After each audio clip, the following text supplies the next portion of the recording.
نحمده ونصلي على رسوله الكريم اما بعد فاعوذ بالله من الشيطان الرجيم بسم الله الرحمن الرحيم والمحصنات من النساء الا ما ملكت ايمانكم كتاب الله عليكم واحل لكم ما وراء ذلكم ان تبتغوا باموالكم محصنين غير مسافحين صدق اللہ العظیم۔ آج ہم خلاصہ قرآن حکیم کے سلسلے میں 5ویں پارے کے خلاصہ مضامین کا مطالعہ کر رہے ہیں۔ چوتھے پارے کے آخر میں اللہ تعالیٰ نے ان عورتوں کا ذکر کیا تھا کہ جن سے نکاح کرنا حرام ہے۔ اب 5ویں پارے کے آغاز میں اللہ تعالیٰ یہ ارشاد فرما رہا ہے کہ ان محرمات کے سوا دوسری عورتیں تمہارے لیے حلال ہیں، اس طرح سے کہ یہ تم مال خرچ کر کے ان سے نکاح کر لو، یعنی حق مہر تم مقرر کر لو، بشرطے کہ نکاح سے مقصود عفت اور عصمت قائم رکھنا ہو، صرف خواہشات نفسانی کو پورا کرنا مقصود نہ ہو۔ اللہ تعالیٰ نے یہاں ابتدائی آیات میں ارشاد فرمایا فَمَسْتَمْتَعْتُمْ مِنْهُنَّ کہ جن عورتوں سے تم فائدہ حاصل کرو۔ ان الفاظ سے بعض لوگوں نے متعے کے جواز پر استدلال کیا، یعنی موقت نکاح کہ ایک دن، ایک رات، ایک مہینے کے لیے نکاح کر لینا، وقت مقرر کر لینا نکاح کا۔ تو اس آیت سے فَمَسْتَمْتَعْتُمْ کے لفظ سے یہ استدلال اہل سنت والجماعت کے نزدیک یہ باطل ہے۔ اس آیت میں نکاح شرعی کا ذکر ہے، متعے کا ذکر ہرگز نہیں ہے۔ یہ بات درست ہے کہ زمانہ جاہلیت میں متعے کا رواج تھا، چونکہ اسلام کے احکام آہستہ آہستہ نازل ہوئے، اسلام میں بھی ابتداءً یہ رواج باقی رہا، لیکن بعد میں واضح طور پر متعے کی حرمت کا اعلان کیا گیا۔ سنن ابن ماجہ میں اور دیگر احادیث میں نبی صلی اللہ علیہ وسلم نے ارشاد فرمایا، اے لوگو، میں نے تمہیں متعے کی اجازت دی تھی، لیکن اب اللہ نے قیامت تک کے لیے اسے حرام کر دیا ہے۔ پھر اس کے بعد تیسرے رکوع میں اللہ تعالیٰ نے گھر کے نظام کو درست رکھنے کے لیے آداب سکھائے،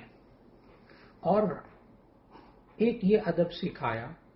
کہ گھر میں مرد کو قوامیت، الرجال قوامون علی النساء، گھر میں مردوں کو قوام بنایا گیا، یعنی ذمہ دار بنایا گیا۔ یہ درجہ اللہ نے مرد کو دیا ہے، کیونکہ جس گھر کا کوئی سربراہ نہ ہو تو ایسی صورت میں اس گھر کے اندر کوئی نظام نہیں چل سکتا۔ لیکن یہ بات ذہن میں رکھنی ہوگی کہ اللہ تعالیٰ نے مرد کو ذمہ دار اور نگران تو بنایا ہے، لیکن اس کو یہ اختیار نہیں دیا کہ وہ عورت کو کسی طرح کی اذیت، تکلیف پہنچائے یا اس کو اپنا مالک سمجھے۔ یہ تصور اللہ نے قرآن مجید میں نہیں دیا۔ پھر دوسری ہدایت ان آیات میں یہ دی گئی کہ اگر بالفرض عورت نافرمان ہو، سرکش ہو، تو اسے راہ راست پر لانے کے لیے 3 طریقے اختیار کیے جا سکتے ہیں۔ یہ بھی اللہ تعالیٰ نے ان آیات میں بتایا۔ پہلا طریقہ یہ ہے کہ اسے سمجھایا جائے اور سرکشی کے جو برے نتائج ہوتے ہیں ان سے خبردار کیا جائے، خوب سمجھایا جائے۔ اور دوسرا طریقہ یہ بتایا کہ اگر وعظ و نصیحت اور سمجھانا اس پر اثر نہ کرے تو دوسری تدبیر، نفسیاتی طریقہ بتایا کہ اس کا بستر الگ کر دیا جائے اور اس سے کچھ دیر کے لیے کنارہ کشی اختیار کر لی جائے۔ اور تیسرا طریقہ اللہ تعالیٰ نے ہمیں بتایا کہ اگر پھر بھی وہ نہ سمجھے تو ایسی صورت میں اس کو مار سکتے ہیں۔ یہ اللہ تعالیٰ نے جو بات بتائی، اس کے لیے تمام مفسرین نے احادیث کی روشنی میں یہ شرطیں لگائی ہیں کہ مار ایسی ہو چہرے پر نہ مارا جائے، اس کی ہڈی کو نہ توڑا جائے، اس کے زخم نہ لگائے جائیں۔ لیکن ذہن میں رکھنا چاہیے کہ اللہ تعالیٰ نے قرآن مجید میں یہ 3 باتیں تو بتائی ہیں، لیکن نبی صلی اللہ علیہ وسلم نے پہلی بات پر عمل کیا ہے، دوسری بات پر عمل کیا ہے، اور تیسری بات پر کبھی عمل نہیں کیا نبی صلی اللہ علیہ وسلم نے۔ یعنی ازواج مطہرات کو سمجھانے کے لیے نبی صلی اللہ علیہ وسلم نے وعظ و نصیحت بھی بہت کی. نبی صلی اللہ علیہ وسلم دوسرا طریقہ بھی اختیار کیا کہ اگر بعض ازواج مطہرات سے کوئی ایسی بات ہو گئی تو نبی صلی اللہ علیہ وسلم نے 1 مہینے کے لیے اپنے آپ کو الگ کر لیا اور پھر 1 مہینے بعد دوبارہ واپس آ گئے. تو یہ بھی طریقہ اختیار کیا. لیکن نبی صلی اللہ علیہ وسلم نے ساری زندگی، حضرت عائشہ رضی اللہ تعالیٰ عنہ کی روایت ہے کہ نبی صلی اللہ علیہ وسلم نے ساری زندگی کبھی اپنی بیوی پر ہاتھ نہیں اٹھایا اور نہ کبھی کسی بچے کو مارا. لیکن ہمارے معاشرے کے اندر بس اوقات مرد شوہر اپنی بیوی کو جب بجائے سمجھانے کے اور نفسیاتی طریقے اختیار کرنے کے مار پیٹ استعمال کرتے ہیں تو اس کے نتیجے میں سوائے ایک دوسرے کی بے احترامی کے اور گھر کے معاملات میں بگاڑ کے اور کچھ ساتھ نہیں آتا. لہذا ان آیات کو نبی صلی اللہ علیہ وسلم کے اسوہ حسنہ کی روشنی ہی میں سمجھنا چاہیے. پھر نبی صلی اللہ علیہ وسلم نے ہمیں قرآن مجید کے مطابق جو زندگی کے آداب سکھائے تو نبی صلی اللہ علیہ وسلم نے ہمیں قرآن مجید کے اوپر خود عمل کر کے جو باتیں سکھائیں وہ اللہ تعالیٰ نے اس کے 5ویں رکوع میں جو باتیں بتائیں کہ اجتماعی زندگی میں ہمیشہ ہر کام میں احسان کا حکم دیا گیا ہے اور یہ بتایا کہ احسان کی جو بنیاد ہوتی ہے وہ باہمی خیر خواہی، امانت، عدل اور رحم دلی پر ہوتی ہے. شادی کے بعد مرد اپنی بیوی کے بدن کا مالک نہیں ہوتا بلکہ مخصوص منفعت کا مالک ہوتا ہے. پھر اس کے بعد کی آیات میں اللہ تعالیٰ نے سمجھایا کہ اسلام حق، عدل اور مساوات کا دین ہے اور وہ ساری مخلوق کے درمیان عدل و انصاف کا حکم دیتا ہے، یہاں تک کہ کافر کے حقوق بھی غصب کرنے کی اجازت نہیں دیتا. اس کے بعد آیت نمبر 58 میں سورہ نساء کی اللہ تعالیٰ نے حکم دیا ان اللہ یأمرکم ان تؤدوا الامانات الی اہلہا، بے شک اللہ تعالیٰ آپ کو حکم دیتا ہے کہ آپ امانت والوں کو ان کی امانت واپس فرما دیں. اس آیت کے شان نزول میں ایک اہم واقعہ لکھا مفسرین نے احادیث کی روشنی میں کہ ایک صاحب تھے نبی صلی اللہ علیہ وسلم جب مکہ میں تھے اس وقت ایک صاحب تھے عثمان ابن طلحہ جنہوں نے اسلام اس وقت قبول نہیں کیا تھا اور فتح مکہ سے پہلے ان کے پاس چابی ہوتی تھی. نبی صلی اللہ علیہ وسلم نے مکی زندگی میں ان سے چابی مانگی تو انہوں نے نہیں دی. نبی صلی اللہ علیہ وسلم نے عثمان ابن طلحہ سے کہا کہ ایک وقت ایسا آئے گا کہ تم مجھے خود یہ چابی لا کر دو گے اور میں جسے چاہوں گا یہ چابی دے دوں گا خانہ کعبہ کے دروازے کی. وقت گزرتا چلا گیا. مفسرین نے لکھا کہ عثمان ابن طلحہ یہ اپنے پاس چابی رکھتے رہتے یہاں تک کہ فتح مکہ ہوا اور فتح مکہ کے بعد ظاہر ہے کہ عثمان ابن طلحہ جو ابھی تک اسلام نہیں لائے تھے انہوں نے یہ چابی نبی صلی اللہ علیہ وسلم کو دے دی. خانہ کعبہ کے دروازے کی چابی دینے کے بعد جب یہ جانے لگے تو نبی صلی اللہ علیہ وسلم نے عثمان ابن طلحہ کو کہا اے عثمان ابن طلحہ کیا تمہیں یاد ہے کہ میں نے تمہیں ایک وقت میں کہا تھا کہ تم خود مجھے آ کر یہ چابی دو گے اور میں جس کو چاہوں گا چابی دے دوں گا.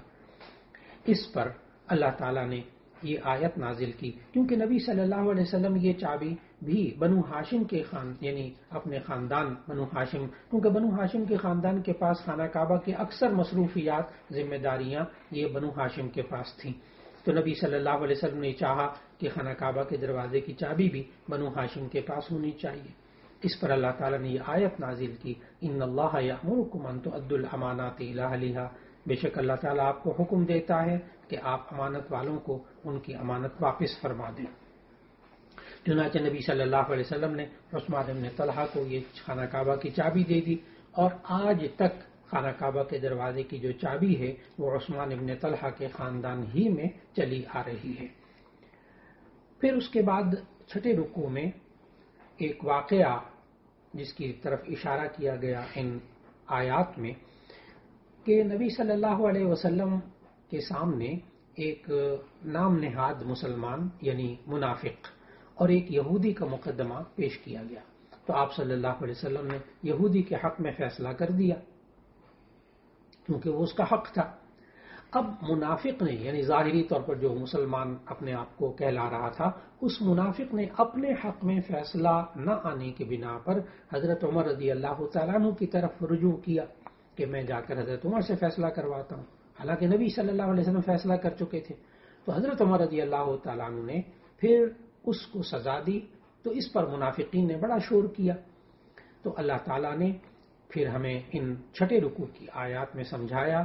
کہ اللہ تعالیٰ نے مسلمانوں کے سامنے اس حقیقت کو خوب اچھی طرح واضح کر دیا ہے کہ کسی بھی شخص کا ایمان اس وقت تک کامل نہیں ہوتا جب تک کہ وہ اللہ اور اس کے رسول صلی اللہ علیہ وسلم کے فیصلوں پر راضی نہ ہو۔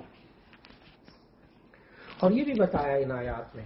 آیت نمبر 60 میں، آیت نمبر 65 میں یہ بھی بتایا کہ رسول صلی اللہ علیہ وسلم کی بعثت کا اصل مقصد یہی ہے کہ ان کی اطاعت کی جائے، اس لیے کہ رسول اللہ صلی اللہ علیہ وسلم کی اطاعت حقیقت میں اللہ کی اطاعت ہے۔ لیکن ظاہر ہے منافقین کو رسول اکرم صلی اللہ علیہ وسلم کی پیروی کرنا بڑا بوجھ محسوس ہوتا تھا،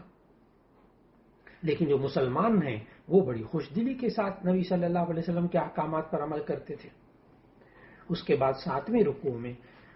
اللہ تعالیٰ نے مسلمانوں کو جہاد اور قتال کی تیاری کا حکم دیا، اور یہ حکم دیا کہ اپنی نیت میں اخلاص پیدا کریں اور صرف اعلاء کلمت اللہ، اللہ کی رضا اور دین کی سربلندی کے لیے جنگ کریں۔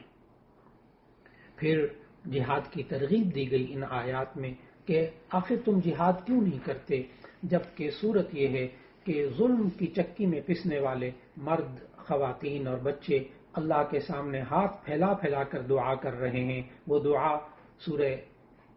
اس سورت کی آیت نمبر 75 کے اندر موجود ہے کہ اے ہمارے رب، تو ہمیں اس بستی سے نکال دے جہاں کے لوگ بڑے ظالم ہیں، اور اے اللہ تو کسی کو ہمارا مددگار بنا کر بھیج دے۔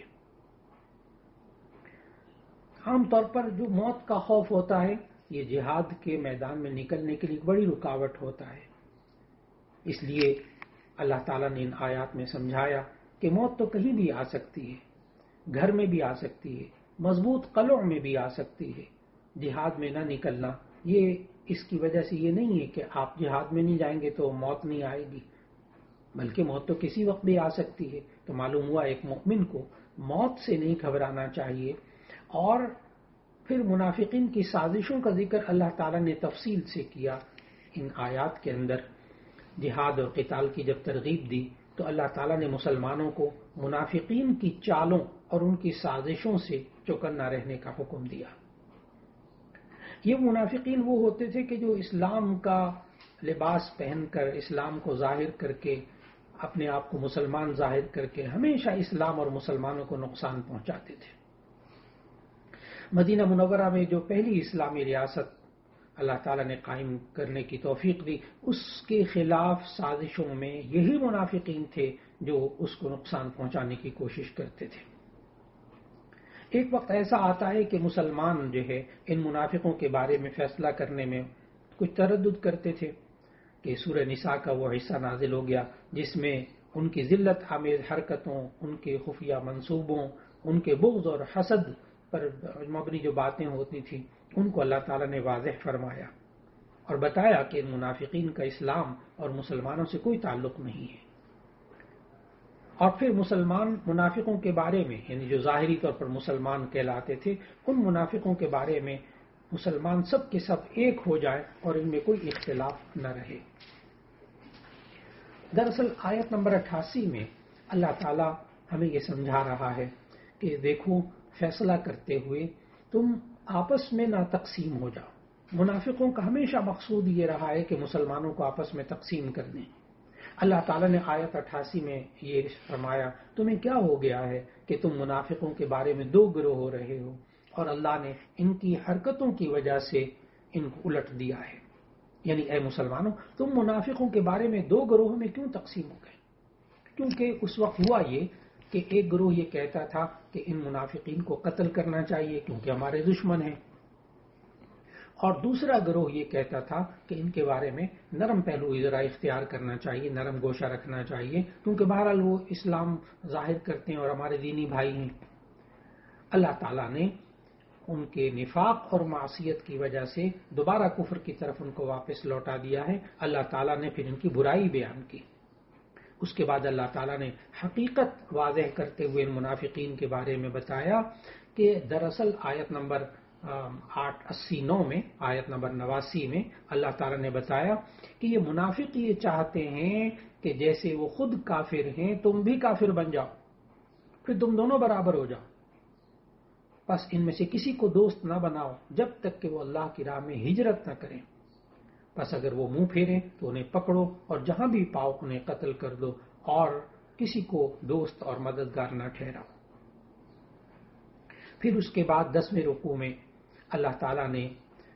مؤمن کے قتل عمد کی سزا بتائی اور اس کے لیے اللہ تعالیٰ نے بہت سخت سزا بیان فرمائی۔ اللہ تعالیٰ نے آیت نمبر 93 میں ارشاد فرمایا، جو کوئی کسی مؤمن کو جان بوجھ کر قتل کرے اس کی سزا جہنم ہے جس میں وہ ہمیشہ رہے گا، اس پر اللہ کا غضب اور اس پر اللہ کی لعنت ہوگی اور اس کے لیے اللہ نے بڑا عذاب تیار کر رکھا ہے۔ پھر اللہ تعالیٰ نے اگلی آیات میں جہاد کی اہمیت اور مجاہدین کی فضیلت بیان کی، اور اللہ تعالیٰ نے فرمایا کہ مجاہدین کی فضیلت بیان کرتے ہوئے کہ اللہ کی راہ میں جہاد کرنے والے اور ہاتھ پر ہاتھ رکھ کر بیٹھ رہنے والے یہ دونوں برابر نہیں ہو سکتے۔ پھر اللہ تعالیٰ نے ہجرت کا ذکر کیا، آیت نمبر 97 سے اللہ تعالیٰ نے ہجرت کا ذکر کرتے ہوئے فرمایا کہ جو شخص قدرت کے باوجود دار الکفر سے دار الاسلام کی طرف نہیں ہجرت کرتا اور اس کی اس حالت میں موت آ جاتی ہے تو اس کا ٹھکانہ جہنم ہے۔ اس کی وجہ یہ ہوئی کہ دراصل نبی صلی اللہ علیہ وسلم نے جب ہجرت کی تو ایسی صورت میں جو توفیق رکھنے والے ایمان والے تھے ان سب نے نبی صلی اللہ علیہ وسلم کے ساتھ ہجرت کی، بعض نے پہلے ہجرت کی، بعد میں بھی ہجرت کی، لیکن بعض چونکہ بیمار تھے جیسے حمزہ ابن قیس رضی اللہ تعالی عنہ، یہ بہت بیمار تھے۔ جب ہجرت کی آیات نازل ہوئیں تو حضرت یہ حمزہ ابن قیس رضی اللہ تعالی عنہ یہ چونکہ بیمار تھے تو بڑے پریشان ہوئے، چلنے پھرنے کے قابل نہیں تھے، تو انہوں نے اپنے بیٹوں سے کہا کہ مجھے چرپائی پر ڈال کر مدینہ منورہ لے جاؤ، میں مکے میں ایک رات بھی نہیں گزاروں گا۔ تو انہیں چارپائی پر ڈال کر مدینہ منورہ لے جانے لگے، لیکن مکے سے نکلتے ان کا انتقال ہو گیا۔ اس پر سورہ نساء کی آیت نمبر 100 میں اللہ تعالیٰ نے فرمایا، اور جو شخص اللہ اور اس کے رسول صلی اللہ علیہ وسلم کی طرف ہجرت کر کے گھر سے نکل جائے پھر اس کو موت آ جائے تو اس کا ثواب اللہ کے ذمے ہو چکا اور اللہ بخشنے والا مہربان ہے۔ پھر اس کے بعد کی آیات میں اللہ تعالیٰ نے صلاۃ الخوف کا ذکر کیا اور مسافر کی نماز کا ذکر کیا۔ اللہ تعالیٰ نے سمجھایا کہ جب انسان زمین پر سفر کرے تو ایسی صورت کے اندر اس کو چاہیے کہ وہ قصر نماز پڑھے۔ سفر کی جو مدت ہے یعنی سفر کی جو مسافت ہمیں احادیث سے معلوم ہوتی ہے وہ یہ کہ انسان 48 میل یا 77 کلومیٹر تقریباً اگر جانے کا ارادہ کر لے تو ایسی صورت میں اس انسان کو پھر 4 رکعت والی فرض نماز 2 رکعت پڑھنی چاہیے۔ یہ اللہ تعالیٰ نے قصر کا حکم ہمیں سورہ نساء کے اندر عطا فرمایا۔ پھر اس کے بعد اللہ تعالیٰ نے 13ویں رکوع میں ایک مشہور واقعے کے متعلق بتایا کہ اصل میں ہوا یوں کہ ایک شخص نے چوری کر کے ایک یہودی پر بہتان لگا دیا، تو اس نے اور اس کے رشتہ داروں نے جب باتیں بنائیں تو نبی صلی اللہ علیہ وسلم کی باتوں سے متاثر ہوئے۔ قریب تھا کہ نبی صلی اللہ علیہ وسلم اس یہودی کے خلاف فیصلہ کر دیتے کہ اللہ تعالیٰ نے یہ آیات نازل فرمائیں کہ آپ ایسے لوگوں کا ساتھ دینے اور ان کی وکالت بالکل نہ کریں، اور پھر یہ بھی فرمایا کہ آپ مقدمے میں شریک نہ ہوں ان لوگوں کے، اور اللہ تعالیٰ بے شک بڑا بخشنے والا بڑا مہربان ہے۔ یہ آیات اور یہ واقعہ یہ عدل و انصاف کی تاریخ میں ایک اہم واقعہ ہے کہ اصل میں ایک یہودی تھا ایک طرف اور دوسری طرف ایک ظاہری طور پر مسلمان یعنی منافق، ان دونوں میں جھگڑا ہوا۔ جب آپ صلی اللہ علیہ وسلم کا میلان ظاہری طور پر وہ جو اسلام جس نے قبول کیا تھا اس کی طرف ہوا یعنی منافق کی طرف، تو اس پر اللہ تعالیٰ نے آپ صلی اللہ علیہ وسلم کو یہ فرمایا۔ ان آیات کے نازل ہونے کے بعد یہ شخص جس نے چوری کی تھی یہ مکہ بھاگ گیا، دوبارہ واپس چلا گیا، مکہ جا کے مرتد ہو گیا۔ تو اللہ تعالیٰ نے 15ویں رکوع میں آیت نمبر 116 میں پھر یہ ارشاد فرمایا، جو کہ قیامت تک کے لیے اصول اللہ تعالیٰ نے بنا دیا کہ ان اللہ لا یغفر ان یشرک بہ ویغفر ما دون ذلک لمن یشاء، کہ اللہ تعالیٰ مشرک کو نہیں بخشے گا، باقی ہر ایک کو بخش دے گا۔ یہاں ذہن میں رکھنا چاہیے کہ سب سے بڑا ظلم اللہ نے قرآن مجید میں وہ شرک کو قرار دیا، ان شرک لظلم عظیم، کہ شرک بہت بڑا ظلم ہے اور اللہ تعالیٰ مشرک کو نہیں بخشے گا، باقی ہر ایک کو بخش دے گا۔ لیکن یہ تب ہے جب کہ شرک کی حالت میں انسان کی موت واقع ہو جائے، ورنہ اگر انسان شرک کرتا رہا کئی سال، 10 سال، 20 سال، 50 سال، ایک زندگی گزر گئی اس کی شرک میں، لیکن پھر توبہ کر لے اپنی زندگی کے اندر شرک سے اور پھر دوبارہ وہ شرک نہ کرے تو اللہ تعالیٰ اس کی اس گناہ کو بھی معاف فرما دیتا ہے۔ تو معلوم ہوا کہ تمام گناہوں میں سب سے بڑا جو گناہ ہے وہ ہے شرک۔ اگر زندگی میں انسان اس سے بھی توبہ کر لے اور آئندہ نہ کرے تو ایسی صورت میں اللہ تعالیٰ وہ بھی معاف فرما دیتا ہے۔ پھر اللہ تعالیٰ نے اگلی آیات میں بتایا کہ انسان کیوں سرکش ہو جاتا ہے، اللہ کے احکام کو کیوں اپنے پاؤں تلے روندتا ہے۔ اللہ تعالیٰ نے سمجھایا کہ دراصل انسان شیطان کی پیروی کرنے لگ جاتا ہے اور شیطان اس کو ہدایت کے راستے سے بہت دور لے جاتا ہے، صرف اس وجہ سے انسان بہک جاتا ہے۔ پھر اللہ تعالیٰ نے اگلی آیات میں حضرت ابراہیم علیہ السلام کا تذکرہ کیا کہ جس شخص کو ہدایت ملے گی تو وہ حضرت ابراہیم علیہ السلام ہی کے دین کی پیروی کرے گا، اس لیے کہ اللہ تعالیٰ نے اس دین کو، حضرت ابراہیم علیہ السلام کے دین کو ملت ابراہیم حنیفہ کہا کہ یہ شرک سے پاک ہے، ٹیڑھے پن اور کجی سے پاک ہے، اس لیے ہدایت اسی کو ملے گی جو حضرت ابراہیم علیہ السلام کے دین کی پیروی کرے گا، یعنی شرک کے راستے کو اختیار نہیں کرے گا۔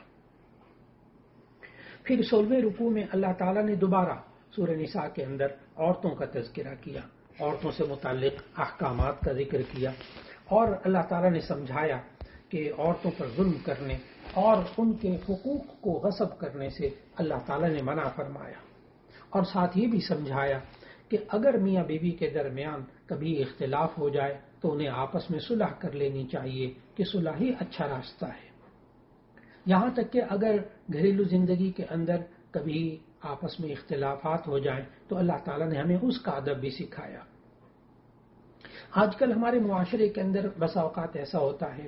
کہ شادی بیاہ کے معاملات میں لڑکا اور لڑکی یہ یوں کہتے ہیں، میاں بیوی یا ہونے والے میاں بیوی یا نوجوان لڑکے اور لڑکی شادی کرنے میں بھی اپنی مرضی کو استعمال کرتے ہیں، وہاں بھی ان سے غلطی ہو جاتی ہے، ماں باپ کو شریک نہیں کرتے اپنی مرضی میں۔ اور دوسرا یہ ہوتا ہے کہ جب ان کے آپس میں اختلافات ہوتے ہیں تو یہ انسان کہتا ہے زندگی تو ہم نے گزارنی، ہم فیصلہ کریں گے، پھر یہ اپنے ماں باپ کو اور بڑوں کو بیچ میں نہیں ڈالتے، پھر وہاں غلطی ہو جاتی ہے۔ اللہ تعالیٰ نے ہمیں ان آیات میں سکھایا، ان خفتم شقاق بینہما فبعثوا حکما من اہلہ وحکما من اہلہا ان یریدا اصلاحا یوفق اللہ بینہما، کہ اگر تمہیں ڈر ہو کہ آپس میں یہ لڑائی زیادہ بڑھ جائے گی میاں بیوی کی، تو ایسی صورت میں فبعثوا حکما من اہلہ، تو ایک حکم فیصلہ کرنے والا لڑکے والوں کی طرف سے مقرر کر لیں اور ایک حکم لڑکی والوں کی طرف سے مقرر کر لیں، ان یریدا اصلاحا، اگر یہ آپس میں صلح چاہتے ہوں گے، یوفق اللہ بینہما، اللہ ان کے درمیان موافقت عطا فرما دے گا۔ تو معلوم ہوا کہ آپس میں میاں بیوی کو خود سری سے اور خود اپنی رائے سے فیصلہ کرنے کے بجائے جب انسان چاہتا ہے کہ یہ زندگی بس جائے اور یہ گھر بس جائے تو ایسی صورت کے اندر انسان کو پھر آپس میں بزرگوں کو درمیان میں ڈال لینا چاہیے، وہ بزرگ جو حکم ہوں یعنی فیصلہ کرنے کی صلاحیت رکھتے ہوں اور ان رشتوں کو نبھانے اور جوڑنے کی فکر کرتے ہوں۔ تو اللہ تعالیٰ نے قرآن مجید کی ان آیات میں فرمایا کہ پھر اللہ تعالیٰ ان کے درمیان انشاءاللہ العزیز صلح پیدا کر دے گا۔ اور عام طور پر یہی ہوتا ہے کہ میاں بیوی میں لڑائیاں ہوتی ہیں اور پھر خود فیصلے کر لیتے ہیں، پھر اس کے بعد پچھتاتے ہیں، کچھ عرصے کے بعد پھر یہ سوچتے ہیں کاش ہماری زندگی دوبارہ واپس لوٹ آئے۔ لیکن اگر یہی بڑوں کو بیچ میں ڈالا ہوتا قرآن مجید کی ان آیات کے مطابق تو ایسی صورت میں بعد کی شرمندگی سے بچ سکتے تھے۔ پھر اس کے بعد اللہ تعالیٰ نے اس کے اندر سورہ نساء کے 20ویں اور آخری رکوع کے اندر اللہ تعالیٰ نے ہمیں سمجھایا کہ اے ایمان والو تم آپس میں انصاف کرنے والے بن جاؤ، اور اگر گواہی بھی دو تو ایسی صورت میں سچی گواہی دو، اگرچہ اپنے آپ کے خلاف گواہی دینے پڑے، یا ماں باپ ہوں یا رشتہ دار ہوں تب بھی سچی گواہی دو، اور اس کی وجہ سے اس گواہی سے نہ رخ پھیرنا۔ پھر اس کے بعد اللہ تعالیٰ نے آیت نمبر 136 میں ہمیں یہ بتایا کہ انسان کو کن باتوں پر ایمان رکھنا چاہیے۔ اللہ تعالیٰ نے سمجھایا من یکفر باللہ وملائکتہ وکتبہ ورسلہ والیوم الآخر فقد ضل ضلالا بعیدا، کہ جو شخص اللہ کا انکار کرتا ہے، فرشتوں کا انکار کرتا ہے، آسمانی کتابوں کا انکار کرتا ہے، رسولوں کا انکار کرتا ہے اور آخرت کا انکار کرتا ہے تو وہ کھلی گمراہی میں جا پڑا۔ یہ وہ 5 چیزیں ہیں جب ہم ایمان مفصل پڑھتے ہیں کہ کن 5 باتوں پر ایمان لانا چاہیے، تو اسی ترتیب سے اللہ تعالیٰ نے یہاں ایمان مفصل کا ذکر فرمایا۔ بہت دفعہ یہ سوال ذہن میں آتا ہے کہ ہم جو 5 باتوں پر ایمان رکھتے ہیں اس کا ذکر قرآن مجید میں کہاں ہے؟ تو وہ کئی جگہ ہے، لیکن سورہ نساء کی آیت نمبر 136 میں بالکل اسی ترتیب کے ساتھ وہ 5 چیزیں موجود ہیں۔ آمنت باللہ، آمنت میں ایمان لایا، اس کے بعد باللہ و ملائکتہ و کتبہ و رسلہ والیوم الآخر، اور یہ 5 چیزیں بالکل اسی ترتیب سے ان آیات کے اندر موجود ہیں۔ پھر اس کے بعد اللہ تعالیٰ نے اس سورہ نساء کے آخری رکوع میں، سورہ نساء کے اس 20ویں رکوع میں یعنی 5ویں پارے کے آخری رکوع کے اندر اللہ تعالیٰ نے پھر ہمیں سمجھایا منافقین کے بارے میں، اور منافقین کے برا ہونے کے بارے میں ہمیں سمجھایا کہ یہ منافق، ذہن میں رکھیے گا کہ منافق جو ہیں وہ 2 طرح کے ہوتے ہیں، ایک منافق اعتقادی، ایک منافق عملی۔ عقیدے کے اعتبار سے منافق یعنی ذہن کے اندر، اپنے دل کے اندر ایمان نہ رکھنا اور زبان سے کہنا ہم ایمان لائے، یہ نبی صلی اللہ علیہ وسلم کے زمانے میں یہ جو منافق ہوتے تھے ان کا نفاق اللہ تعالیٰ ظاہر کر دیتا تھا، وحی کے ذریعے نبی صلی اللہ علیہ وسلم کو بتا دیتا تھا کہ یہ منافق ہیں، ظاہری طور پر ایمان لائے، اندر سے مومن نہیں ہیں۔ لیکن آج ہم چونکہ وحی کسی پر نہیں اب آتی، وحی کا دروازہ بند ہو چکا، رسالت کا دروازہ بند ہو چکا، اس لیے ہم کسی کو اب منافق اعتقادی نہیں کہہ سکتے۔ ہاں، نبی صلی اللہ علیہ وسلم نے جو منافق کی نشانیاں بتائی ہیں وہ ان نشانیوں کو سامنے رکھتے ہوئے ہم کسی کو یہ تو کہہ سکتے ہیں کہ اس کے منافقوں والے کام ہیں، لیکن ہم یہ نہیں کہہ سکتے کہ یہ فلاں منافق ہے۔ یہ آج کل معمول ہے کہ لوگ ذرا سی بات پر جو ہے وہ ایک دوسرے کو منافق کہتے ہیں، تو منافق نہیں کہنا چاہیے، اس لیے کہ جو منافق اعتقادی ہوتا ہے سورہ نساء کے اندر آیت نمبر 142 میں اللہ تعالیٰ نے اس کی بڑی برائی بیان کی، ان المنافقین یخادعون اللہ وهو خادعهم، کہ یہ اللہ کو دھوکہ دیتے ہیں، اللہ ان کو دھوکہ دیتا ہے، یعنی یہ اتنے برے ہیں کہ ایسی صورت کے اندر ان المنافقین فی الدرک الاسفل من النار، کہ یہ جہنم کے سب سے نچلے درجے میں جا کر یہ منافق رہیں گے۔ پھر اس کے بعد اس 5ویں پارے کی آخر میں اللہ تعالیٰ نے ہمیں ایک اہم حکم دیا، زندگی کے اندر ایک اہم بات سمجھائی، بالکل آخری آیت ہے یہ 5ویں پارے کی، اس کا ضرور مطالعہ کرنا چاہیے کہ اللہ تعالیٰ نے فرمایا ما یفعل اللہ بعذابکم ان شکرتم وآمنتم، کہ اللہ تمہارے ساتھ کیا کرے گا اگر اللہ تمہیں عذاب دے لے گا، ان شکرتم وآمنتم، اگر تم شکر کرو گے اللہ کا اور تم ایمان لاؤ گے، وکان اللہ شاکرا علیما، اللہ تعالیٰ بڑا قدر کرنے والا اور خوب جاننے والا ہے۔ معلوم ہوا ایک انسان اللہ کا شکر ادا کرتا رہے اور ایک اللہ پر ایمان رکھے تو ایسی صورت میں اللہ کو کوئی مزہ نہیں آتا کہ وہ اپنے بندوں کو عذاب دے۔ بندہ اپنے اعمال کو درست رکھے، اللہ کبھی انسان کو عذاب میں مبتلا نہیں رکھے گا۔ اس انسان کو اپنے ایمان پر اور اپنے عمل پر بھرپور توجہ دینی چاہیے، اور ہمیں اس پارے کے آخری آیات سے یہ بات سمجھ میں آئی کہ اللہ تعالیٰ نے جو منافقوں والے کام بتائے وہ انسان کو نہیں، ایک مسلمان کو نہیں کرنے چاہیے۔ ایک ایمان والے شخص کو ہمیشہ اپنے اعمال کو قرآن و سنت کے مطابق رکھنا چاہیے، پھر انشاءاللہ اس انسان کو اللہ تعالیٰ آخری سانس تک ایمان کی دولت عطا فرمائے رکھے گا۔ اللہ رب العزت ہم سب کو زندگی کے آخری سانس تک ایمان پر قائم رہنے کی توفیق عطا فرمائے۔ وآخر دعوانا ان الحمد للہ رب